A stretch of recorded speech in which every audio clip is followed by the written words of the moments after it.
فقد افترى إثما عظيما. Assalamualaikum warahmatullahi wabarakatuh.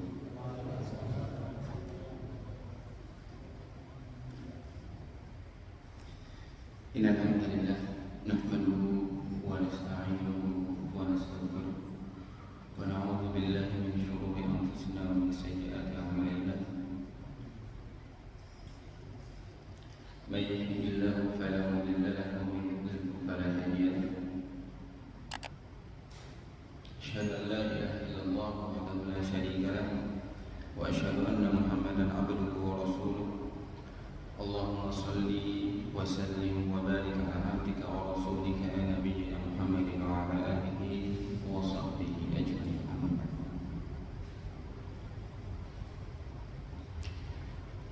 Ikhwan sekalian yang dirahmati Allah Subhanahu wa taala, Bapak Ibu sekalian yang saya hormati, alhamdulillah kita bersyukur kepada Allah Subhanahu wa taala dan tak bosan-bosannya untuk bersyukur. Sampai hari ini kita masih diberikan kesempatan, dimudahkan oleh Allah Subhanahu wa taala setiap jalan-jalan kebaikan, termasuk jalan mempelajari agama ini. Karena Nabi sallallahu alaihi wasallam bersabda, "Man yuridillahu bihi khairan yufaqihuhu fid din." Barang siapa yang Allah Subhanahu wa taala kehendaki kebaikan pada dirinya, maka akan Allah Subhanahu wa taala mudahkan baginya untuk memahami agama ini. Dan tentu untuk memahami agama ini yaitu kita bertolak ilmi, bermajlis agar Allah Subhanahu wa taala ridhoi dan harapkan kebaikan pada diri kita semua. Jamaah sekalian yang dimuliakan Allah Subhanahu wa taala.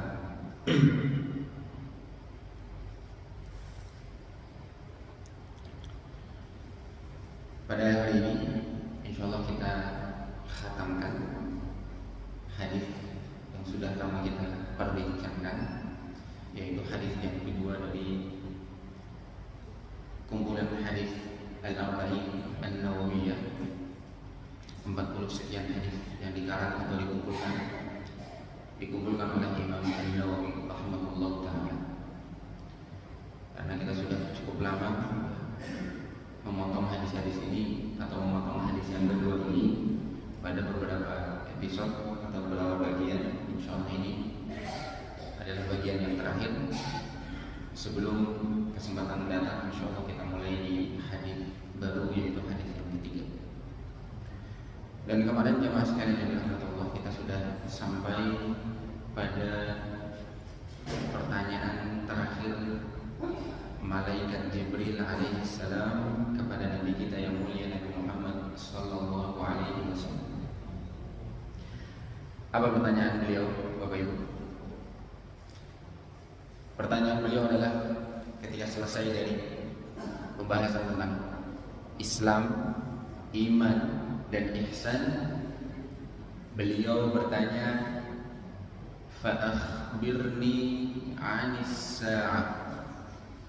Jelaskan kepadaku wahai Muhammad tentang kapan terjadinya hari kiamat. Bapak Ibu masih ingat bagaimana jawaban Nabi sallallahu alaihi wasallam? Beliau berkata, mal mas'ulu anha bi'a'lama minas sa'il. Mas'ul yang ditanya, saya maksudnya kata Rasulullah, tidak lebih tahu mal mas'ulu bi'a'lam daripada siapa? Minas sa'il, daripada yang bertanya, yaitu engkau wahai si penanya, ya, yang Nabi sudah tahu bahwasanya dia adalah malaikat Jibril, ya, namun hadirin yang hadir pada waktu itu termasuk perawi periwayat hadis ini, yaitu Umar bin Khattab radhiyallahu taala, beliau dan juga yang lainnya tidak menyadari bahwasanya itu adalah malaikat Jibril yang nanti di akhir hadis disebutkan dan diceritakan oleh Umar sendiri bahwasanya Nabi membocorkannya, yang menyampaikan kepada Umar bahwasanya itu adalah malaikat Jibril. Yang artinya jawaban dari Nabi Shallallahu Alaihi Wasallam tentang pertanyaan kapan hari kiamat, kita semua tahu jawabannya, wallahu a'lam. Nabi sendiri tidak tahu. Malaikat Jibril alaihissalam lewat hadis ini juga Nabi sebutkan tidak tahu juga. Karena Nabi mengatakan apa? Yang ditanya tidak lebih tahu daripada yang bertanya. Berarti beliau yang seorang Nabi paling mulia, bahkan manusia termulia dari mulai zaman Nabi Adam alaihissalam. Berikut juga yang bertanya, yaitu malaikat Jibril tidak tahu.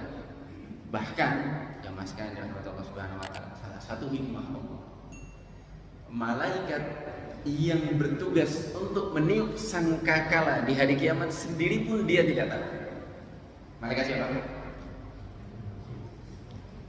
Siapa? Israfil. Malaikat Israfil yang namanya memang disebutkan dalam hadis Nabi Sallallahu Alaihi Wasallam. Beliau tidak tahu.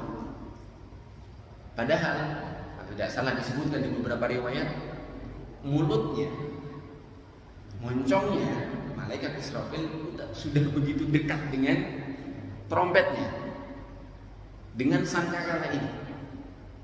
Namun beliau pun tidak tahu kapan akan berdirinya atau terjadinya hari kiamat. Nah, ini salah satu hikmah yang sangat besar sekali. Karena Bapak Ibu, poinnya memang bukan kita tahu pada kapan terjadinya hari kiamat. Yang terpenting itu bukan kita tahu kapan terjadinya hari kiamat. Yang terpenting apa? Apa yang kita siapkan. Yang terpenting adalah apa yang kita siapkan pada pertemuan dengan Allah Subhanahu wa taala. Apa yang kita siapkan saat matahari terbit dari tempat terbenamnya. Apa yang kita siapkan ketika Dajjal muncul. Apa yang kita siapkan ketika Nabi Isa alaihissalam turun, dan lain sebagainya. Sebuah hadis Nabi SAW yang sangat agung. Suatu ketika, hadis ini diriwayatkan kalau tidak salah oleh Anas bin Malik rahimahullah.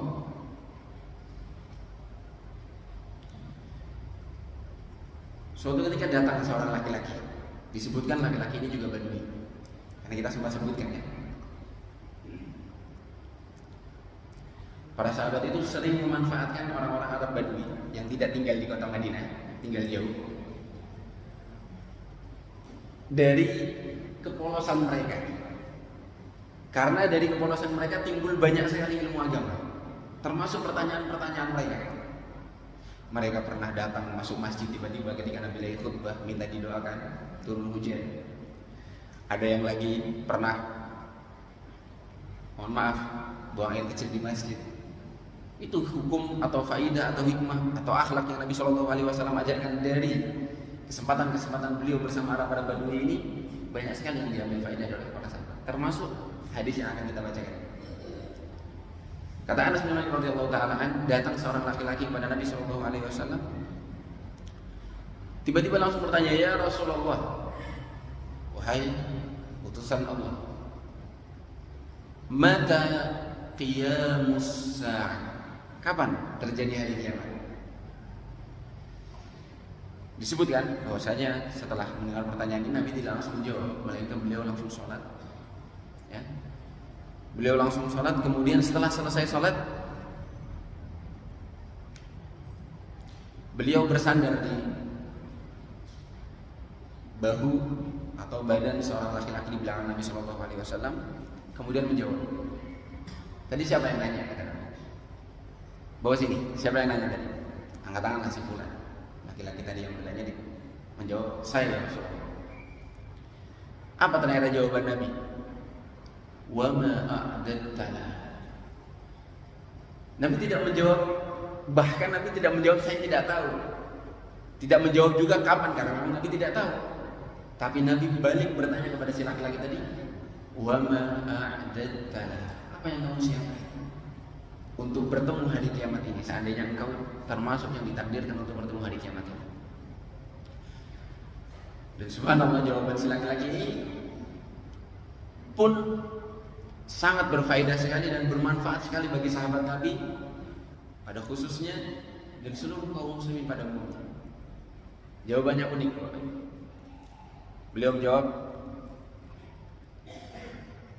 aku tidak mempersiapkan banyaknya sholat maupun puasa maupun zakat. Kata beliau, ma a'dadtu kabiras salati wala siyam atau kama qala, walakinni uhibbullah wa rasulahu illa inni uhibbullah wa rasulahu atau illa anni uhibbullah wa rasulahu. Kecuali yang aku persiapkan hanya satu, aku cinta Allah dan Rasulnya. Jadi dia, kalau dari zahirnya, dia mungkin tidak pandai sholat, tidak pandai zakat, tidak pandai berpuasa. Dia hanya mengerjakan mungkin yang wajib-wajib saja, jelas. Kalau wajib tidak bisa ditinggalkan. Mungkin dia tidak pandai menjalankan sholat sunnah, puasa sunnah, zakat sunnah, dan lain sebagainya, sedekah sunnah dan lain sebagainya. Beliau lebih mengutamakan akidah dia. Apa akidahnya? Salah satu keyakinan yang tinggi derajatnya adalah al-muhabbah, kecintaan. Kita sebutkan ya pada pertanyaan pertemuan lalu, ya, pentingnya yang namanya mahabbah dalam ibadah kita. Kita menghadirkan kecintaan karena awal dari segala ketaatan kita kepada Allah Subhanahu wa taala dan Rasulnya adalah apa? Cintaan. Disebutkan pada kesempatan lalu, ya. Kebetulan ada pertanyaan dari saudara kita tentang bagaimana seorang yang lebih kuat sifat rajanya atau sifat khaufnya, sifat takutnya atau sifat berharapnya kepada Allah Subhanahu wa taala, atau mana yang lebih diutamakan. Kita sebutkan pada kesempatan lalu, rukun ibadah yang disebutkan oleh para ulama setiap kali kita menghadirkan ketaatan kepada Allah adalah 3 hal yang digambarkan oleh para ulama seperti seekor burung. Kepalanya adalah sifat al-mahabbah, cinta kepada Allah Subhanahu wa taala. Lalu kedua sayapnya adalah sifat ar-raja, mengharap, dan sifat al-khauf, takut. Mengharap akan rahmat Allah, mengharap akan ganjaran Allah, mengharap akan surga Allah. Al-khauf, takut akan murkanya Allah, takut akan nerakanya Allah, siksanya Allah, dan lain sebagainya. Maka si laki-laki ini pun beliau mengatakan, aku tidak menyiapkan banyaknya salat maupun puasa maupun ibadah-ibadah sunnah yang lainnya, tetapi aku punya satu amalan pemungkas. Aku hanya cinta kepada Allah dan Rasulnya. Dan ternyata Nabi SAW mengaminkan cinta dia. Nabi SAW setuju dengan pengakuan dia bahwasanya dia cinta kepada Allah dan Rasulnya. Apa kata beliau? Al-mar'u ma'a man ahab. Seseorang nanti akan dikumpulkan di hari kiamat. Karena kita tahu hari kiamat adalah yaumul mahsyar, ya, hari dikumpulkannya seluruh manusia. Kemudian nanti akan dikumpulkan juga setiap kelompok. Ada ashabul yamin, mereka adalah kelompok kanan yang nanti akan selamat dari siksa Allah, diberikan ganjaran surga. Kemudian ada kelompok yang lain, ashabul shimal, kelompok kiri, yang ya, mereka tidak beruntung, bahkan merugi, mendapatkan siksa Allah Subhanahu wa taala dan sebagainya. Kata Nabi SAW, al-mar'u ma'a man ahab. Setiap orang akan dikumpulkan bersama siapa saja yang dia cinta. Seandainya dia benar cinta Allah Subhanahu wa taala dan Rasulnya, maka akan diberikan kemuliaan di bagaimana? Sebagaimana tempatnya Allah dan Rasulnya. Dia akan dikumpulkan bersama para nabi di surga. Dia akan dikumpulkan bersama para syuhada di surga. Dikumpulkan bersama para orang-orang saleh, para siddiqin, para aulia, dan lain sebagainya. Makanya penting sekali kita menghadirkan loyal kita. Dalam akidah ada pembahasan yang namanya al-wala wal bara. Al-wala loyal, al-bara berlepas diri, benci, tidak loyal. Al-wala ini kita hadirkan pada muamalah kita bersama orang-orang yang beriman. Sedangkan al-bara kita hadirkan rasa berlepas diri kepada orang-orang yang tidak beriman kepada Allah Subhanahu wa taala.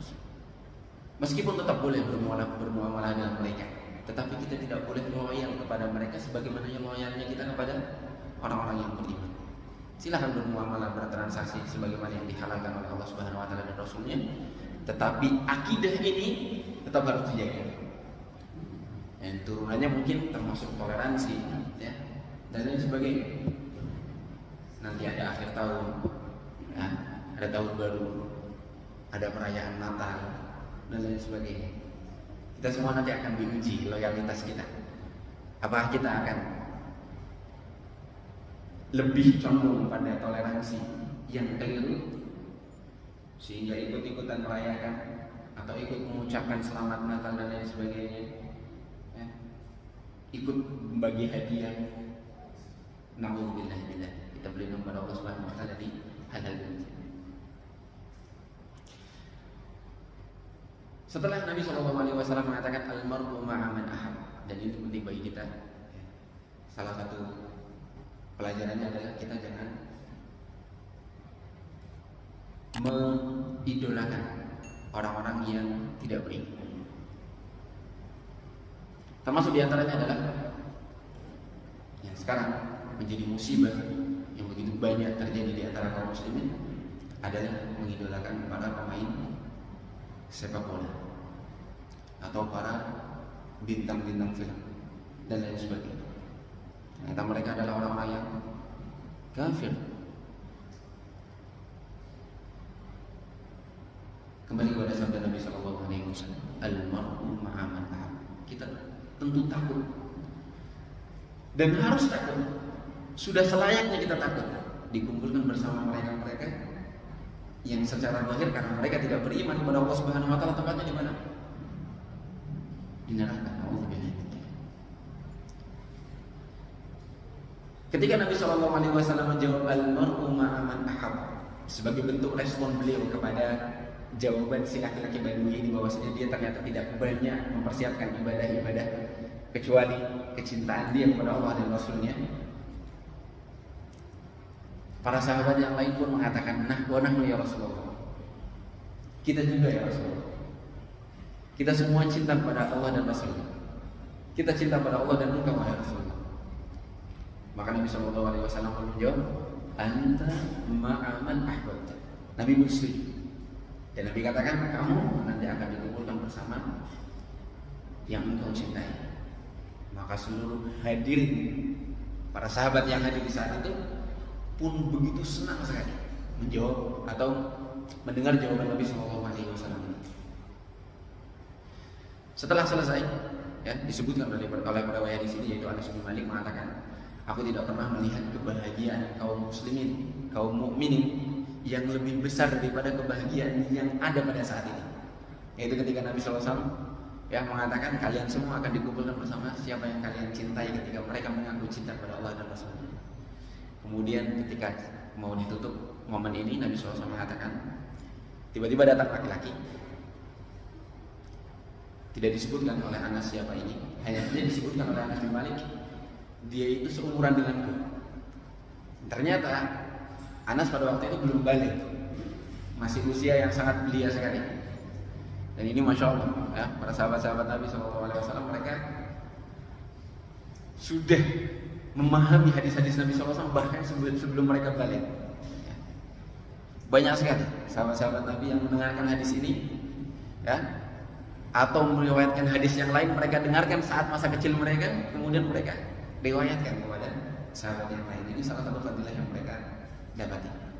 Ketika laki-laki ini yang juga belum balik seumuran dengan Anas, karena diakui oleh Anas min aqrani, termasuk sebaya denganku, Nabi SAW tiba-tiba menunjuk laki-laki tadi, kemudian mengatakan, in yu'akhkhar au in ukhira hada falan yudrikahu al-haram hatta taqum as-sa'ah.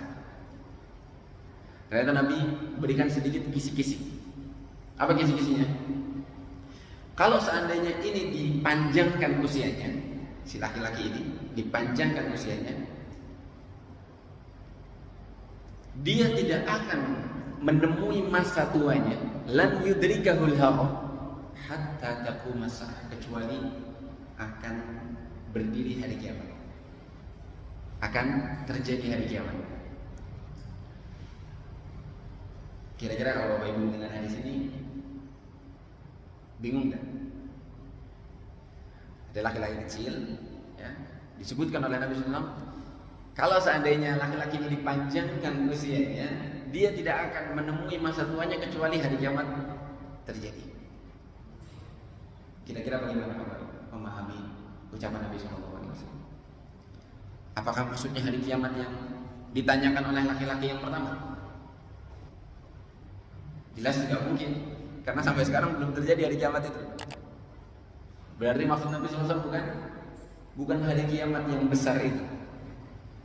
Tetapi kita sempat sebutkan, ya, pada saat penjelasan tentang keimanan, rukun iman yang kelima, iman kepada hari akhir, sedikit kita singgung bahwasanya hari kiamat itu ada yang disebut dengan hari kiamat kecil, yaitu kematian. Artinya, kalian boleh tidak menemui hari kiamat yang begitu besar, kiamat atau as-sa'ah al-kubra, ya, hari kiamat yang sesungguhnya. Tapi kalian semua sudah pasti akan menemui hari kiamatnya masing-masing, yaitu kematian. Kenapa Nabi SAW samakan kematian dengan hari kiamat? Semua kita faham bahwasanya setelah kita mati, menghembuskan nafas terakhir, sudah tidak ada lagi kesempatan kita untuk beramal. Dan itu sama saja statusnya dengan hari kiamat. Karena hari kiamat di dalamnya hanya ada hisab, tidak ada lagi yang namanya amal. Dihitung aja amalannya. Tidak ada kesempatan lagi untuk beramal, ya, kecuali untuk pengecualian bagi ashabul a'raf yang sempat kita sebutkan, ya, orang-orang yang mempunyai uzur, tidak mendapatkan atau tidak pernah mendengar dakwah Islam. Mereka nanti akan dites di hari kiamat, ya.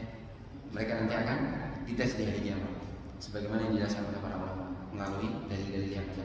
Namun orang yang sudah pernah mendengar dakwah Islam, maka saat dia masih bernafas, saat itulah dia diwajibkan untuk memeluk agama Islam ini. Dia diwajibkan untuk memperbanyak amal, untuk menabung dan lain sebagainya, sebelum nanti dia menemui hari kiamatnya masing-masing, yaitu ajalnya. Nah, ini salah satu yang bisa kita pahami dari ucapan Nabi SAW yang terakhir tadi, yaitu kalau si laki-laki kecil ini dipanjangkan usianya, dia tidak akan menemui masa tuanya kecuali sudah berdiri kiamat kalian yang hadir di sini, yaitu kematian kalian masing-masing. Dan ini dipahami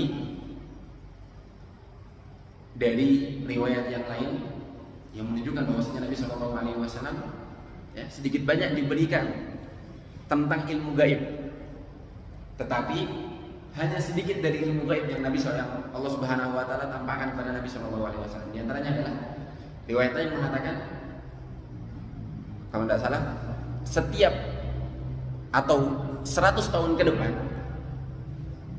lafadznya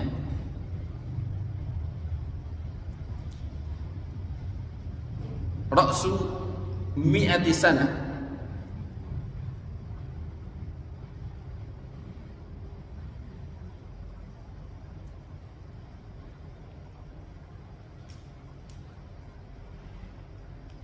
seratus tahun ke depan tidak akan tersisa satu orang pun yang masih hidup di hari ini. Jadi Nabi SAW pernah mengatakan, dan hadisnya sahih disebutkan oleh para ulama, bahwasanya ketika Nabi mengatakan di hari itu 100 tahun ke depan, Rasulullah di sana, itu tidak akan tersisa satu orang pun yang sekarang masih hidup. Artinya yang sekarang masih hidup ataupun yang baru lahir 100 tahun ke depan, dia sudah tidak ada di hari itu, sudah wafat. Ini salah satu bentuk dalil yang diambil oleh para ulama untuk memahami ucapan Nabi SAW yang pertama tadi. Bagaimana Nabi mengatakan bahwasanya ketika ada laki-laki kecil yang lewat, kemudian Nabi mengatakan kalau ini datang masa tuanya, sudah berdiri hari kiamat. Para ulama memahami ini bukan kiamat yang besar, maksudnya adalah kiamat masing-masing, yaitu kematian. Diambil dari riwayat-riwayat yang lain. Poinnya Bapak Ibu sekalian dirahmati Allah Subhanahu Wa Taala, kita Simpulkan bahwasanya tentang hari kiamat tidak ada yang tahu. Allah Subhanahu wa taala berfirman dalam surat An-Nazi'at, ya, yang sering kita dengar di 30 di akhirnya, yas'alunaka 'anis sa'ati ayyana mursaha. Mereka orang-orang yang mendustakan hari kiamat bertanya, kapan hari kiamat? Fima anta min dzikraha. Ilmu apa yang kamu miliki wahai Muhammad sehingga kamu perlu menyampaikan kepada mereka? Kamu tidak tahu apa-apa, sehingga kamu tidak perlu menjawab atau menyebutkan kapan hari kiamat bagi mereka. Ila rabbika muntaha, kepada Tuhanmu lah puncak ilmu tentang hari kiamat ini. Hanya Allah yang tahu kapan hancurnya alam semesta ini, kapan berakhirnya masa kita beramal di dunia ini. Innama anta mundziru may yakhsha. Engkau hanya ditugaskan untuk memberi peringatan bagi mereka, memberi peringatan bagi yang takut akan hari kiamat ini terjadi. Ka'annahum yawma yarawnaha lam yalbathu illa 'ashiyatan aw duhaha. Mereka orang-orang yang mendustakan hari kiamat, ketika mereka mendapati hari kiamat, mereka akan merasakan seakan-akan mereka baru hidup atau baru menjalani masa hidup mereka seperti satu kali siang atau satu kali sore. Karena mereka mendustakan hari kiamat, sehingga umur mereka yang begitu panjang puluhan tahun tidak ada gunanya. Karena mereka tidak mengimani hari kiamat. Tapi kita yang mengimani hari kiamat, termasuk orang-orang mukmin yang sudah wafat, meskipun usia mereka pendek, ya, atas keimanan mereka ya, merasa beruntung karena sudah beramal, sudah beriman, sudah mencintai Allah dan Rasul, sudah menyiapkan bekal. Tapi orang-orang kafir yang tidak beriman pada hari kiamat, mereka seperti yang digambarkan dalam surat An-Nazi'at ini. Sehingga mulai saat ini ketika kita mendengarkan ada seseorang yang mengaku-ngaku baik secara ramalan atau mungkin dia benar-benar menghitung ya usia bumi ini dan lain sebagainya, mengatakan hari kiamat akan terjadi di hari fulan, tahun fulan dan lain sebagainya, sudah kita pastikan ucapan dia bohong. Kenapa? Karena tadi akidah kita tidak ada yang mengetahui hari kiamat kecuali Allah Subhanahu wa taala. Tetapi kita bisa tahu tanda-tandanya. Ketika Nabi SAW menjawab jawaban atau pertanyaan malaikat Jibril, kita kembali kepada hadis potongan yang terakhir. Fa akhbirni an amaratiha. Malaikat Jibril lanjut bertanya kapan atau apa tanda-tandanya. Apa jawaban Nabi SAW? Antalidal amatu rabbatah. Akan lahir dari seorang budak perempuan rabbatah, tuannya. Maksudnya apa? Seorang budak melahirkan majikannya sendiri atau majikan bagi orang lain. Ini salah satu tanda hari kiamat yang Allah Ta'ala kemungkinan besar belum terjadi atau mungkin sudah terjadi tapi kita tidak tahu. Ya, kita tidak tahu. Yang pasti ini adalah tanda kiamat. Kalau seandainya terjadi, berarti kiamat sudah datang. Wa antaral hufatal 'uratal 'alata ri'a asya' yatatawaluna fil bunyan. Tanda hari kiamat yang kedua yang disebutkan oleh Nabi sallallahu alaihi wasallam, engkau mendapati orang-orang yang asalnya hufah, jamak dari hafi, tidak bersandal, nyeker.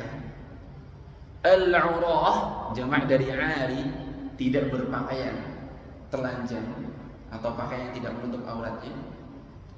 Al-'alah, orang-orang yang tidak mendapatkan kecukupan hidup bagi mereka, makannya mungkin sandangnya atau pangannya, orang miskin. Ri'a asya'i, para penggembala kambing. Ya tatawaluna fil bunyan, tiba-tiba mereka bermegah-megahan dalam membangun bangunan. Ya tatawalun, asal katanya dari kata tawil, qala yatulu, panjang. Ya tatawalun, saling bermegah-megahan. baik dari sisi tingginya atau dari sisi keindahannya. Ya. Pertanyaannya lagi, apakah sudah terjadi tanda ini? Banyak yang mengatakan bahwasanya ini sudah terjadi di sekitar kita. Ya. Sekarang bagaimana kita melihat bangunan-bangunan yang begitu menjulang tinggi? Ternyata yang membangunnya dulunya dia adalah orang Barat. Betapa banyak orang-orang kaya yang zaman sekarang dulunya mereka orang yang dulunya tidak bersandal mungkin, ya, pakaian compang-camping, orang miskin lah. Tiba-tiba buat bangunan-bangunan yang begitu tinggi. Ini adalah salah satu contoh. Dan sebagian ulama mengatakan bahwasanya untuk tanda yang kedua ini ada yang mengatakan sudah terjadi. Bahkan mungkin setiap zaman sudah ada, ya, setiap generasi ada kejadian seperti ini. Maka jamaah sekalian yang dirahmati Allah Subhanahu wa taala, dari sini kita pahami bahwasanya tanda-tanda hari kiamat itu bermacam-macam. Para ulama rahimahullah membagikan tanda-tanda atau macam-macam dari tanda-tanda hari kiamat menjadi beberapa bagian. Di antaranya mereka ada yang membaginya sesuai dengan waktu terjadinya. Ada juga yang membaginya sesuai dengan tempat terjadinya. Ada yang membaginya sesuai dengan besar tidaknya tanda itu. Ya. Namun yang paling banyak disebutkan oleh para ulama adalah bagian yang pertama, yaitu waktu terjadinya. Disebutkan oleh para ulama bahwasanya model pembagian ini membagi tanda-tanda hari kiamat menjadi 3 macam. Macam yang pertama adalah tanda-tanda yang sudah nampak dan sudah selesai. Tanda-tanda yang sudah nampak dan sudah selesai. Apa contohnya Bapak Ibu? Tanda-tanda hari kiamat yang sudah nampak, sudah muncul dan sudah selesai masanya. Di antaranya adalah diutusnya Nabi Shallallahu Alaihi Wasallam. Ya, jelas Nabi Shallallahu Alaihi Wasallam sudah diutus dan sudah selesai utusan Nabi Shallallahu Alaihi Wasallam. Nabi Shallallahu Alaihi Wasallam mengatakan, "Bu'ithtu ana was-sa'atu kahatain." Aku diutus dengan waktu terjadinya hari kiamat kahatain, seperti ini, sambil memberikan isyarat 2 jari beliau telunjuk dan tengah dan mendekatkannya. Apa maksudnya? Jarak antara diutusnya Nabi Shallallahu Alaihi Wasallam dengan terjadinya hari kiamat itu begitu dekatnya, sedekat jari telunjuk dengan jari tengah. Artinya pengutusan Nabi Shallallahu Alaihi Wasallam, kerasulan Rasulullah Shallallahu Alaihi Wasallam adalah termasuk tanda-tanda kiamat. Ini adalah tanda-tanda kiamat yang sudah terjadi dan sudah selesai. Subhanallah. Kalau kita lihat di zaman Nabi saja, Nabi menggambarkan jarak hari kiamat sebegitu dekatnya. Bagaimana zaman sekarang yang sudah melewati masa kenabian Nabi Shallallahu Alaihi Wasallam 14 abad yang lalu. Ya. Maka ini menjadi pelajaran bagi kita untuk lebih mempersiapkan diri kita, terlebih menghadapi hari kiamat kita masing-masing. Kemudian diantara contohnya adalah pembukaan Baitul Maqdis, ya, Fathu Baitul Maqdis disebutkan oleh para ulama dari hadis-hadis yang ada termasuk hari kiamat. Dan itu sudah terjadi beberapa kali, ya. Di zaman yang pertama kali, zaman siapa? Umar bin Khattab radhiyallahu ta'ala anhu. Ya. Kemudian pernah terjadi lagi di zaman setelahnya. Ini menunjukkan bahwasanya Fathu Baitul Maqdis salah satu tanda kiamat yang sudah terjadi dan sudah selesai. Kemudian diantaranya yang lain adalah nampaknya api dari Hijaz. Yang ini, kalau ini sendiri saya tidak tahu kapan terjadinya, namun disebutkan oleh para ulama sudah terjadi, ya, keluarnya api dari yang bersumber dari Hijaz dan yang lainnya. Kemudian macam yang kedua adalah tanda-tanda hari kiamat yang sudah nampak namun masih terus update, ya. Mungkin sudah nampak di zaman sekarang, kemudian nampak lagi di zaman berikutnya, ya, atau selalu ada di setiap zaman dan lain sebagainya. Nah, ini banyak sekali Di antaranya adalah gempa bumi, ya, az-zilzal atau zalazil. Gempa bumi adalah salah satu tanda-tanda hari kiamat disebutkan oleh Nabi SAW. Dan gempa bumi sudah terjadi beberapa kali, ya. Mungkin setiap tahun ada gempa bumi, baik di negara kita maupun di luar Indonesia. Kemudian di antaranya adalah ketika amanah disia-siakan, ya. Nabi SAW pernah menyebutkan, "Idza duyi'atil amanah atau kama qala fantadhirus sa'ah," atau fantadhirus sa'ah. Apabila amanah disia-siakan, ketika seorang dibebankan amanah kemudian banyak orang-orang yang dibebankan amanah tidak menunaikan amanah tersebut, itu tanda-tandanya hari kiamat.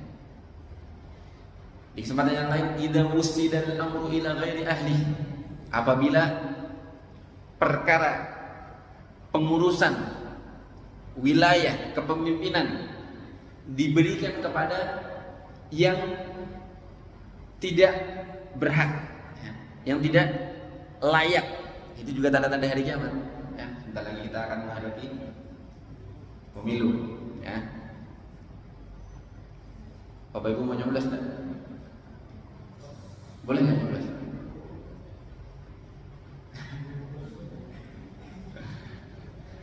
Anjuran ulama nyoblos atau enggak nyoblos?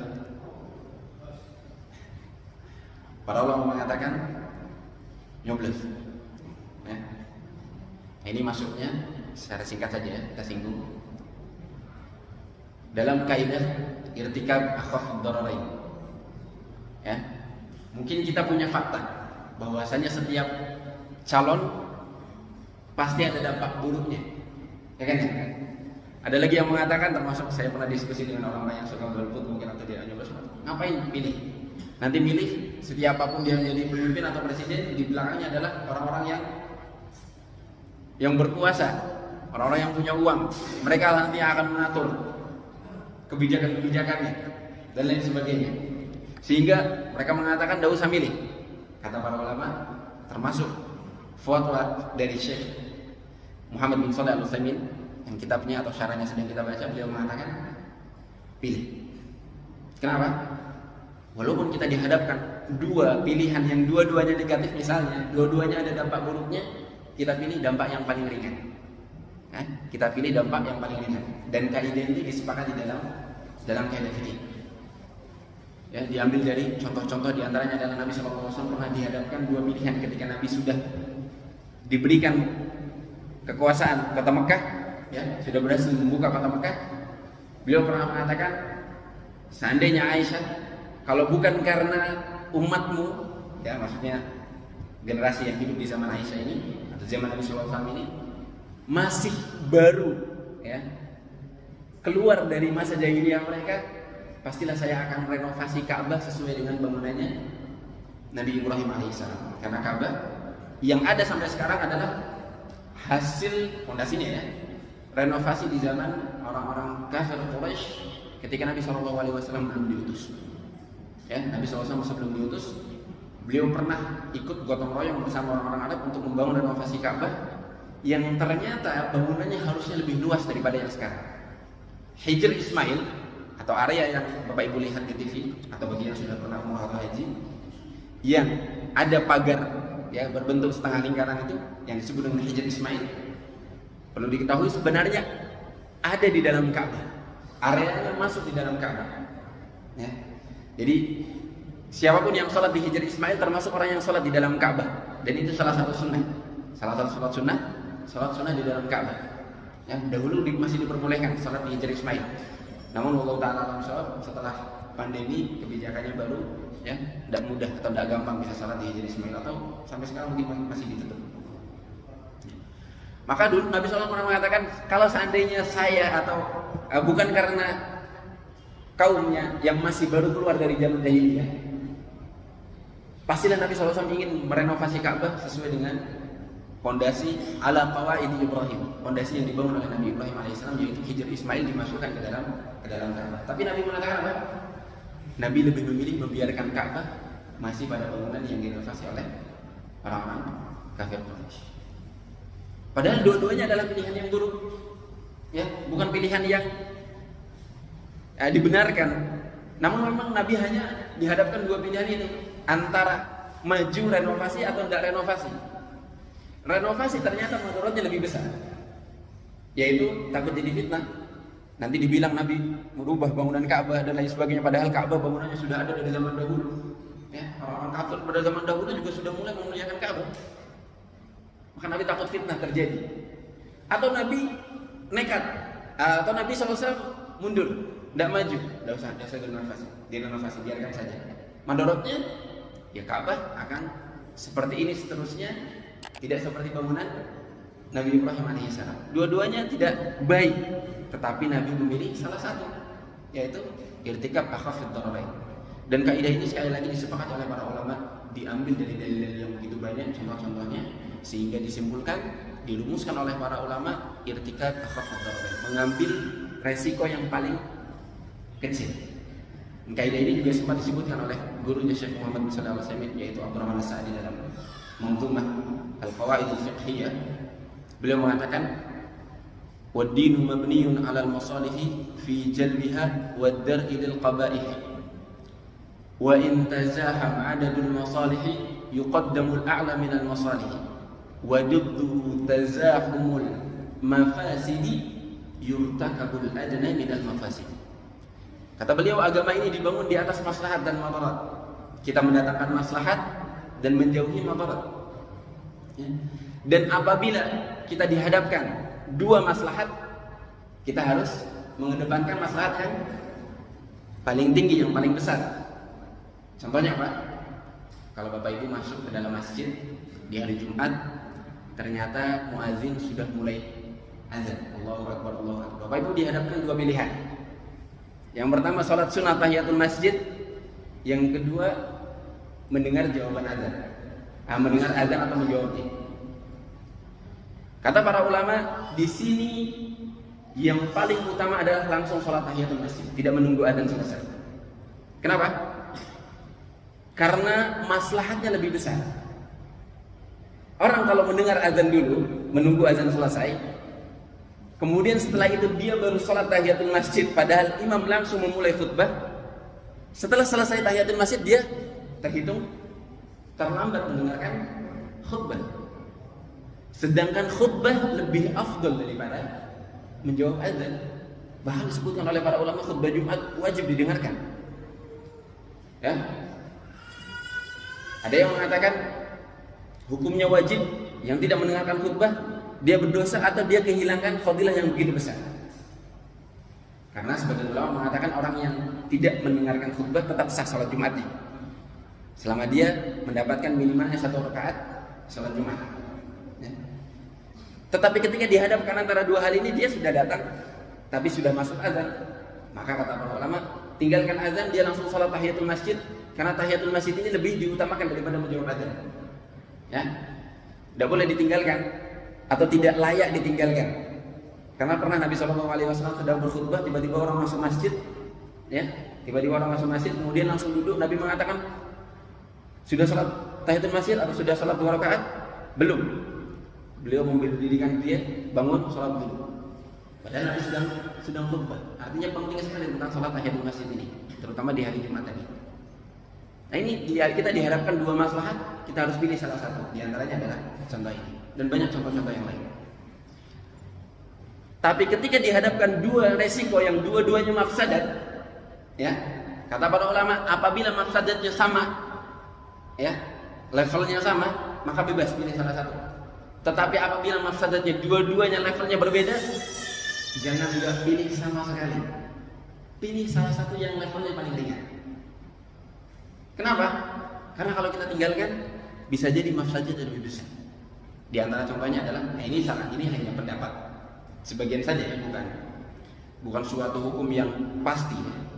Sah-sah saja kalau orang masih berkeyakinan bahwasanya tidak ikut pemilu, karena memang pemilu bukan termasuk dari syariat Islam, ya. Dalam syariat Islam pemilihan pemimpin itu dari ahlul hal wal aqd, ya, musyawarah, majlis syura, ya, orang-orang senior, orang-orang ulama, orang-orang soleh memilih satu pemimpin.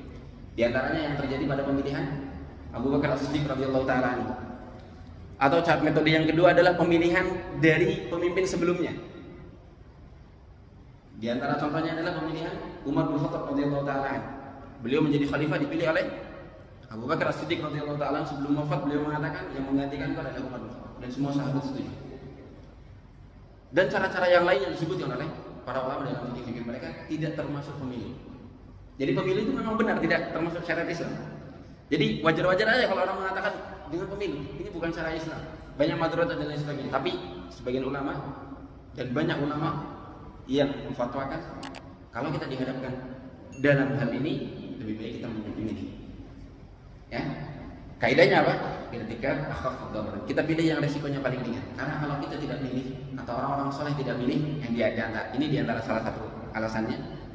Kalau kita orang-orang yang baik, yang cerdas misalnya, yang tahu mana yang baik dan benar, tidak milih, nanti kebanyakan yang milih adalah orang-orang non-muslim atau orang-orang yang fasik atau orang-orang yang tidak peduli dengan agama, sehingga nanti yang naik akan pemimpin yang tidak baik, pemimpin yang buruk, mudaratnya jelas lebih besar kepada kita.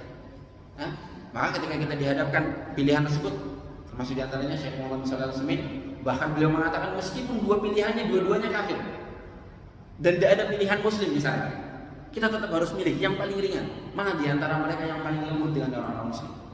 Mana diantara mereka yang paling tidak mengganggu agama Islam dan lain sebagainya? Pilih mereka. Itu mudarat yang lebih ringan daripada kita tidak milih. Namun ternyata yang terjadi atau yang terangkat adalah pemimpin yang lebih buruk, akibatnya akan kepada kita ini, jatuhnya akan pada kita ini mudaratnya. Ini salah satunya. Ya. Mohon maaf kenapa bisa melenceng sampai sini. Terkait tentang tanda hari kiamat ya. Kita menjauhi hari kiamat ini, menjauhi tanda-tanda hari kiamat ini yaitu ketika kepemimpinan diberikan kepada yang tidak layak. Maka Bapak Ibu bertugas bagi yang memilih ya, bagi yang mencoblos, bertugas untuk mencari tahu siapa pemimpin yang lebih layak. Ya. Siapa yang cerdas, siapa yang soleh, siapa yang rajin sholatnya. Alhamdulillah semuanya muslim sekarang ya. Maka pilih mana yang paling soleh, paling bagus agamanya, kemudian paling berkapasitas, ya, paling tahu, paling bagus kebijakannya dan lain sebagainya. Nah, ini menjadi tugas kita. Kemudian kita tutup dengan macam yang ketiga, yaitu tanda-tanda hari kiamat yang belum terjadi, ya, yang apabila terjadi maka setelah itu terjadi hari kiamat, yaitu tanda kiamat yang 10.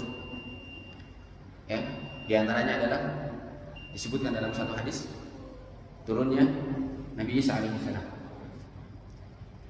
munculnya Dajjal, Ya'juj dan Ma'juj. Ya. Kemudian yang paling besar adalah terbitnya matahari dari arah terbenamnya, ya, dari arah terbenam. Ini adalah tanda-tanda dan tanda-tanda yang lain yang Bapak Ibu bisa periksa kembali, tanda-tanda yang besar. Ya. Maka Bapak Ibu sekalian dirahmati Allah Subhanahu Wa Taala,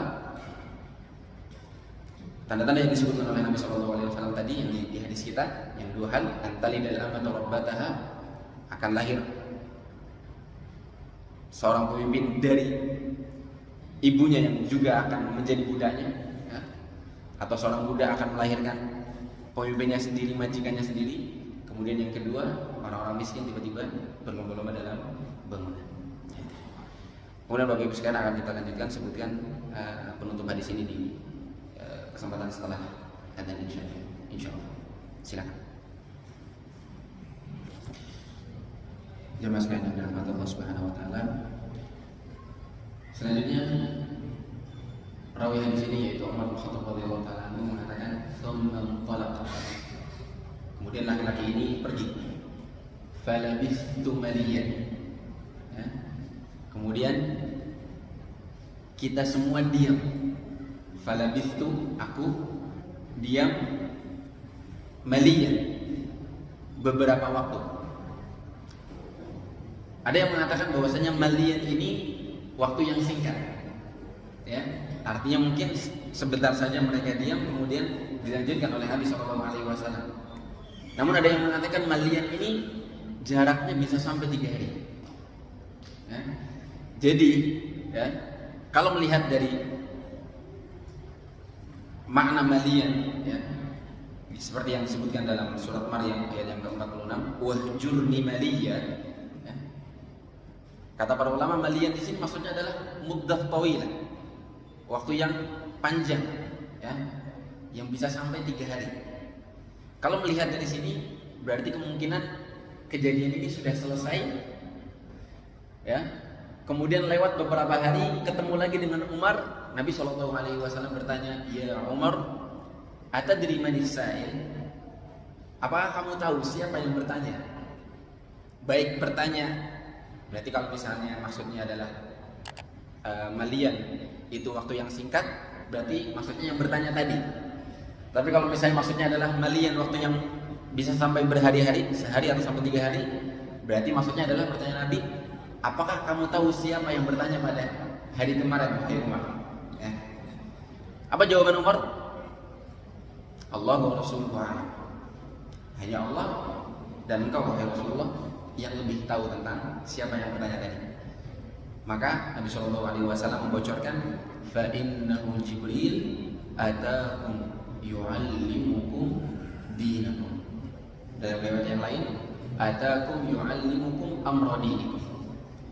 Ketahuilah wahai Umar, yang bertanya tadi atau kemarin, tergantung pemahamannya, tentang kalimat malia tadi adalah malaikat Jibril alaihi salam yang datang bukan bertanya cari tahu, tapi bertanya untuk mengajarkan agama kepada kalian. Jibril alaihi salam menyamar yang sebenarnya sifat penciptaannya begitu besar.